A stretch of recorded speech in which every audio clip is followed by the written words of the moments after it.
Howdy, everyone in the Chessland world, maybe from other worlds too. I'm just kidding. It's that kind of day. Well, today I am bringing to you this question. It's like I want to improve in chess. I want some clarity. I have all these openings and so many grandmasters and so many things to fill my head with. What do I start? So I'm trying to get the fog out and help you understand something, some nuances that will help you maybe decide what openings you would like to know. There's a thing in chess called an open game versus a closed game. So today I will talk only about the open game. I'm going to make it short because I think nowadays people want things short. Would you want things short, Tom? Okay, I'm gonna make it short. And so basically, the opening, when it's an open game, it is basically leading to exchanges. Not all the time, but like in English, we have rules, the double O's, like a ooh, like a book. But again, it's not always. But for the majority of the time, when you do an open game, it is an opening that does e4 and e5, and then you can have all kinds of variations and all kinds of names to these openings. But any opening that starts with e4, e5 is going to most likely lead to an open game where you are basically committing more towards exchanging your pieces faster. You're exchanging your pieces, and then basically that's what it is, an open game where you are it's more open on the board.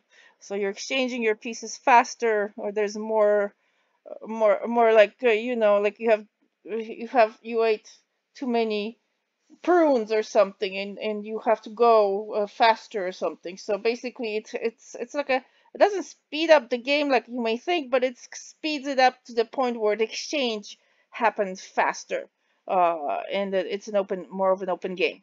And notice I just chose a random name from this random game from this championship online world corporations with between Varakomsky Tomasz and Tiwari Baksar. I mean, that's quite a difference in their ratings.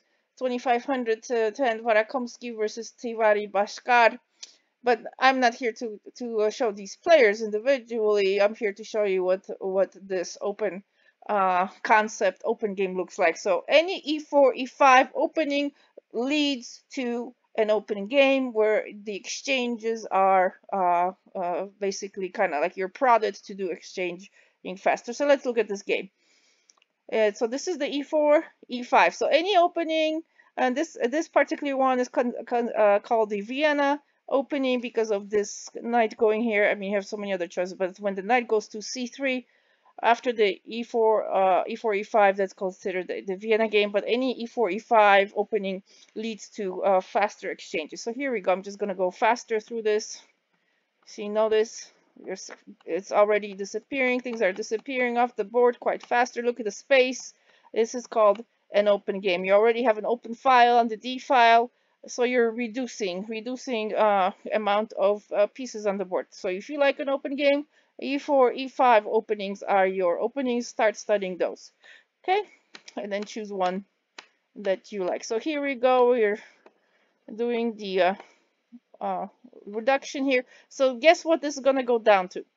Do you see the reduction of such an open game goes down to how many? What do you see on the board?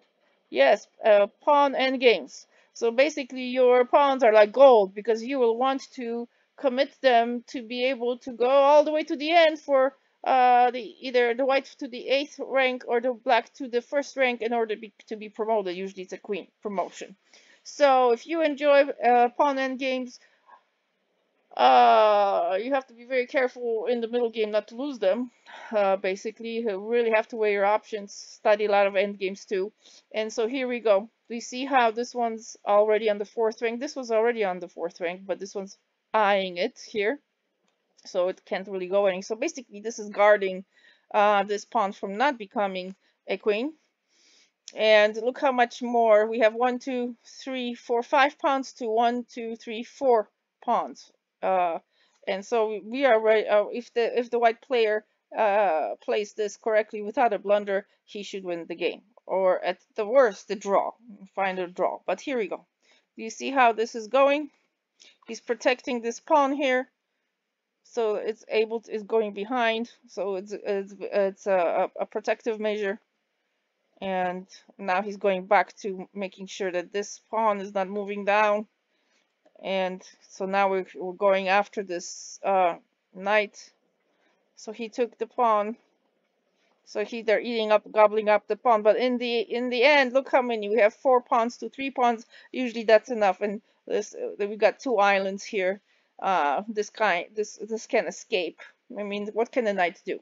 So end games are very important. So you see how he's maneuvering here, maneuvering, eating up. Knight gone, but he allowed the rook to be gone because now it's going to be a pawn end game. And the order of the pawn moves are very important here. You don't want to. This is no time for a blunder. Usually, you are in that time trouble, so you really have to go by instinct.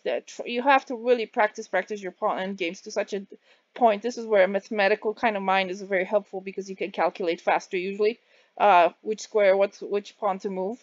It's also depending on how well the other player is good at the same type of calculation. But pawn endgames look like this. Look at the king, and look at where this king is, and look at this. Look at the kings. Look at the kings are active. The kings are active. Definitely you want to have. Look, we have now a promotion. It's all over basically for black. It's all over. Even though here we're trying to protect, even though it's gone. Now we still look.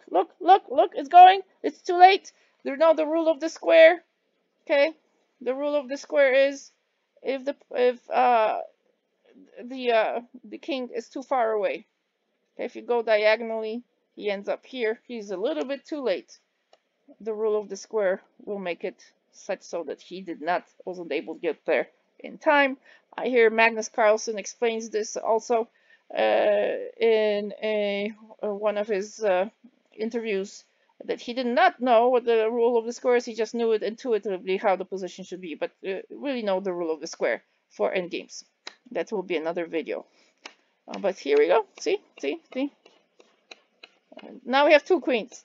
So see how he promoted. So this is an open. Started as an open game, which was this one. E4, E5 is usually leading you to an open game. And look how this has ended with 2 pawns promoted to queen. Basically, it is really all over. But anyway, that's the one clue. Next video I will be making will be, what is a closed game? Can you think what a closed game is versus an open game?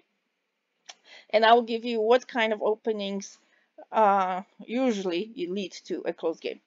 All right, thank you. You all have a great morning and afternoon wherever you're watching this. Au revoir. Don't forget to hit like and subscribe to motivate me to make more of these videos for you. Thank you. Bye.